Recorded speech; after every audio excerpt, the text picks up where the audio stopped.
The BNP leader Nick Griffin has had his invitation to a Buckingham Palace garden party withdrawn at the last minute.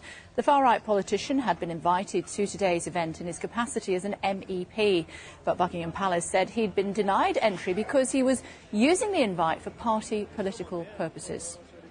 This is the blog which led the Palace to revoke Mr Griffin's invitation. Posted yesterday, the BNP leader writes, "Hate-monger Griffin attends Palace party." You can see the headlines now, can't you? He goes on to say, "I will be there for the 1 million British patriots who now vote for this party despite all the hate from the media liars, the old parties and their thuggish far-left allies." Well, Nick Griffin joins us now live from central London. Mr Griffin, thank you very much indeed for joining us. Looked as though you were all dressed up but nowhere to go. Indeed so, yeah. OK, how do you feel about it?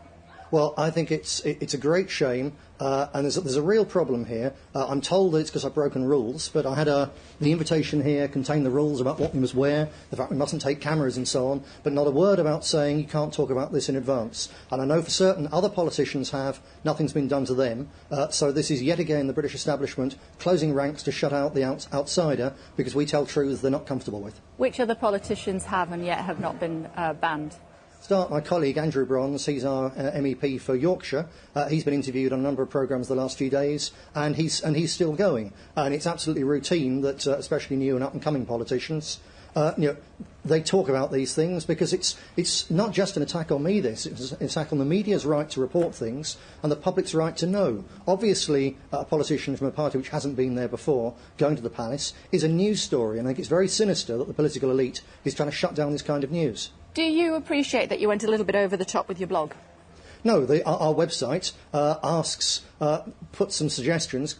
What question, if I were to meet the Queen, which we acknowledge was very unlikely, what question would you like me to put? And what's the problem with that? I think it's a very good idea if the great and the good and the people who rule us actually are told what the public really think about issues affecting our country. You were a little bit heavy-handed, though, weren't you? I mean, I just read it out for the benefit of people who might just be tuning our way. I'll read it out again. "I will be there for the 1 million British patriots who now vote for this party despite all the hate from the media liars, the old parties and their thuggish far-left allies." That wasn't a bit over the top? No, it wasn't. When I appeared just after I was elected, with Andrew Bronze also elected by up to 1 million voters on College Green for a press conference, we were attacked by a far-left mob which threw darts at us. That mob was backed by, among others, David Cameron, now our Prime Minister. He still hasn't withdrawn that kind of support. You can't just make those allegations without backing them up. Sorry, Kate, they're not allegations, they are facts. Back it up with your facts. Yes, go and look on the UAF website, so-called Unite Against Fascism, and there you will see David Cameron is down as one of their sponsors. So I yet again challenge David Cameron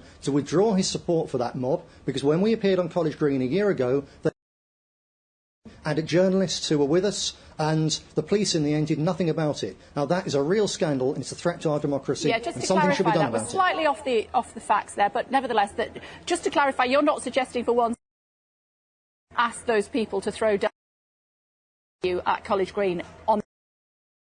Has been supporting that group, boasting about his support for several years, and I've repeatedly challenged him on air to withdraw. I've seen them, what they've been doing. Isn't it about time that he's for violence in British politics? Victims are.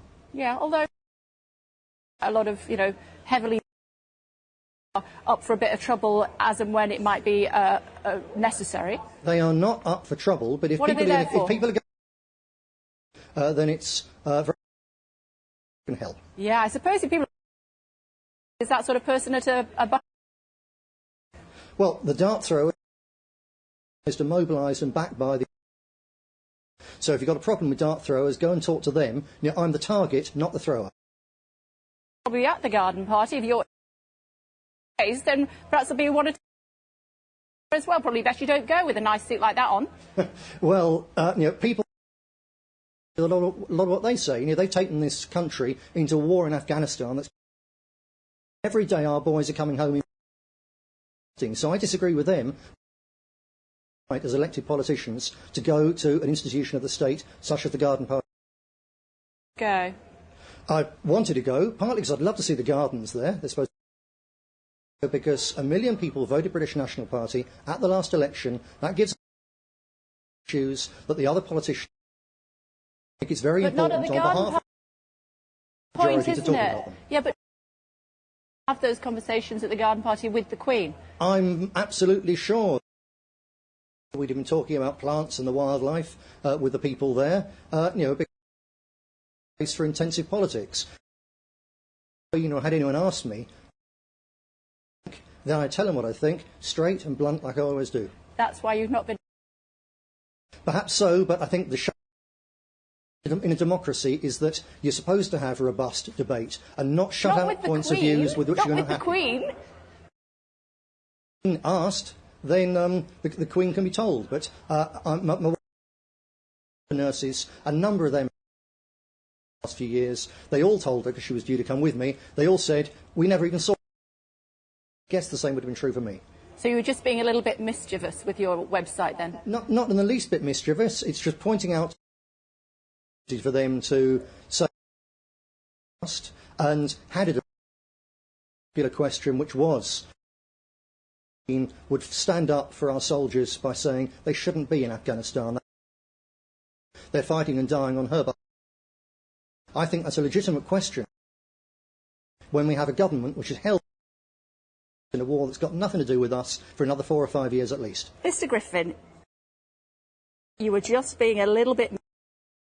because there was no chance that you were going to be able to put Her Majesty. She's in, and there was no way... Well, if that's the case, surely that people can get these things off their chest. There's millions of people in the long-suffering, very, very angry in the country, and I think it's better they get the chance to put it into a blog, to go on a website and talk about it, than sitting there feeling frustrated and angry. The suit was on hire. I don't afford things like this. I went through Chester the other day to get it, and I shall take it back to Chester.